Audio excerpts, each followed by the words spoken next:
Hello বন্ধুরা, প্রতিদিন আজকে আবারও আপনাদের জন্য নিয়ে আসলাম কর কমিশনারের কার্যালয়ে নতুন একটি নিয়োগ বিজ্ঞপ্তি প্রকাশ করেছে। মূলত আমরা পদের নাম, পদের সংখ্যা, শিক্ষাগত যোগ্যতা এবং যে সকল জেলার প্রার্থী আবেদন সম্পন্ন করতে পারবেন, আবেদনের সময়সীমা, আবেদন ফি, কত টাকা প্রদান করতে হবে, আমরা বিস্তারিত এই ভিডিওতে তুলে ধরার চেষ্টা করব।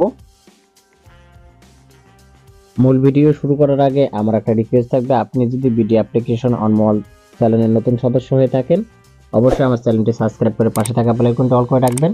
তো চলুন কথা না বাড়িয়ে শুরু করি। আমরা কর কমিশনার কার্যালয়ে দেখতে পাচ্ছি যে নতুন নিয়োগ বিজ্ঞপ্তি প্রকাশ করেছে। 1 নম্বরে দেখতে পাচ্ছি কম্পিউটার অপারেটর পদে নিয়োগ দেবে, গ্রেড 11তম হিসেবে বেতন প্রদান করবে। পদসংখ্যা 1টি। শিক্ষাগত যোগ্যতা অভিজ্ঞতা আমরা দেখতে পাচ্ছি এখানে কোনো স্বীকৃত বিশ্ববিদ্যালয় হতে স্নাতক সমমানের ডিগ্রি থাকতে হবে এবং কম্পিউটারের মুদ্রাক্ষরে সর্বনিম্ন গতি ইংরেজি 30 এবং বাংলা 25 থাকতে হবে। 2 নম্বরে দেখতে পাচ্ছি 60 লিপিকার কাম কম্পিউটার অপারেটর গ্রেড 13 হিসেবে বেতন প্রদান করবে। পদসংখ্যা 2টি। আমরা শিক্ষাগত যোগ্যতা অভিজ্ঞতা দেখতে পাচ্ছি স্নাতক সমমানের ডিগ্রি থাকতে হবে। Computer, word processing, email, fax machine ইত্যাদি চালানোর দক্ষতা অভিজ্ঞতা থাকতে হবে এবং ইংরেজিতে 80 প্রতি মিনিটে, বাংলায় 50 শব্দ, কম্পিউটার গতি ইংরেজিতে 30 ও বাংলায় 25 শব্দ থাকতে হবে। 3 নম্বরে দেখতে পাচ্ছি উচ্চমান সহকারী 3টি পদে নিয়োগ দেওয়া হবে। স্নাতক সমমানের ডিগ্রি যারা সম্পন্ন করেছেন তারা আবেদন সম্পন্ন করতে পারবেন। কম্পিউটার অভিজ্ঞতা অবশ্যই থাকতে হবে। 4 নম্বরে দেখতে পাচ্ছি 60 মুদ্রাক্ষরে কাম কম্পিউটার অপারেটর গ্রেড 14 হিসেবে বেতন প্রদান করবে। পদসংখ্যা 9টি। আপনার শিক্ষাগত যোগ্যতা হতে হবে স্নাতক বা সমমানের degree. Computer, word processing, email, fax পরিচালনায় আপনার অভিজ্ঞতা থাকতে হবে এবং প্রতি মিনিটে বাংলায় 25, ইংরেজিতে 30 শব্দের গতি থাকতে হবে। যে সকল জেলার প্রার্থী আবেদন সম্পন্ন করতে পারবেন এখানে দেখতে পাচ্ছেন আপনারা, বিস্তারিত আপনারা এখানে দেখে নেবেন। 5 নম্বরে আমরা দেখতে পাচ্ছি অফিস শহরে কাম কম্পিউটার মুদ্রাক্ষরিক 4টি পদে নিয়োগ দেওয়া হবে। উচ্চ মাধ্যমিক সার্টিফিকেট সমমানের পরীক্ষা উত্তীর্ণ হলে আপনি আবেদন সম্পন্ন করতে পারবেন, তবে কম্পিউটার অভিজ্ঞতা থাকতে হবে। 6 নম্বরে দেখতে পাচ্ছি নোটিশ সার্ভার গ্রেড 20 হিসেবে বেতন প্রদান করবে। পদসংখ্যা 2টি। মাধ্যমিক স্কুল সার্টিফিকেট এসএসসি পাস করলে আবেদন সম্পন্ন করতে পারবেন। 7 নম্বর দেখতে পাচ্ছি অফিস সহায়ক গ্রেড 20, 9টি পদে নিয়োগ দেওয়া হবে।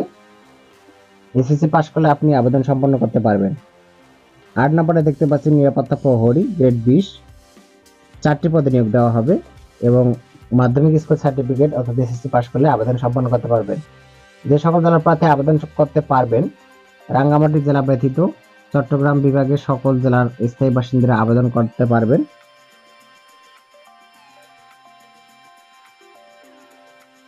আমরা এখানে দেখতে পাচ্ছি অনলাইনে যে আবেদনপত্র পূরণ সংক্রান্ত নিয়মাবলী বা করণীয়, সকলের সুবিধার্থে আমি লিঙ্কটি ডেসক্রিপশন বক্সে দিয়ে রাখবো, আপনারা সেখান থেকে আবেদন সম্পন্ন করতে পারবেন এবং চাইলে এই সার্কুলারটি ডাউনলোড করে বিস্তারিত দেখে নিতে পারবেন। অনলাইনে আবেদনপত্র পূরণ পরীক্ষার ফি জমাদান শুরুর তারিখ ও সময় দেখতে পাচ্ছি 16 এপ্রিল 2024 সকাল 10 ঘটিকাতে শুরু হবে এবং অনলাইনে আবেদনপত্র জমাদান শেষ তারিখ দেখতে পাচ্ছি 15 মে 2024 বিকেল 5 ঘটিকা পর্যন্ত চলবে। অনলাইনে আবেদন সম্পন্ন করার পরে অবশ্যই 72 ঘন্টার মধ্যে আপনাদের এসএমএস এর মাধ্যমে ফি প্রদান করতে হবে। এসএমএস প্রেরণের নিয়মাবলী বা পরীক্ষার ফি প্রদান আমরা এখানে দেখতে পাচ্ছি 2টি এসএমএস এর মাধ্যমে আপনাকে ফি প্রদান করতে হবে। 1 নং পদের জন্য আমরা দেখতে পাচ্ছি এখানে 335 টাকা দিতে হবে এবং 2 থেকে 5 নং পদের জন্য 223 টাকা, 6 থেকে 8 112 টাকা 72 ঘন্টার মধ্যে অবশ্যই জমা দিতে হবে, নাহলে আপনার আবেদনপত্রটি গ্রহণযোগ্যতা পাবে না। প্রথম এসএমএস কিভাবে করতে হবে এবং দ্বিতীয় এসএমএস কিভাবে করতে হবে এখানে আপনার নমুনা কপি দেওয়া আছে। সো বন্ধুরা, এই ছিল আমাদের কর কমিশনার কার্যালয়ে যে নতুন নিয়োগ বিজ্ঞপ্তি প্রকাশ করেছে তার বিস্তারিত আলোচনা। এই সার্কুলার সম্পর্কে আপনাদের কোনো কিছু যদি প্রশ্ন থেকে থাকে অবশ্যই আমার কমেন্ট বক্সে জানিয়ে রাখবেন। সকলে ভালো থাকবেন, ধন্যবাদ।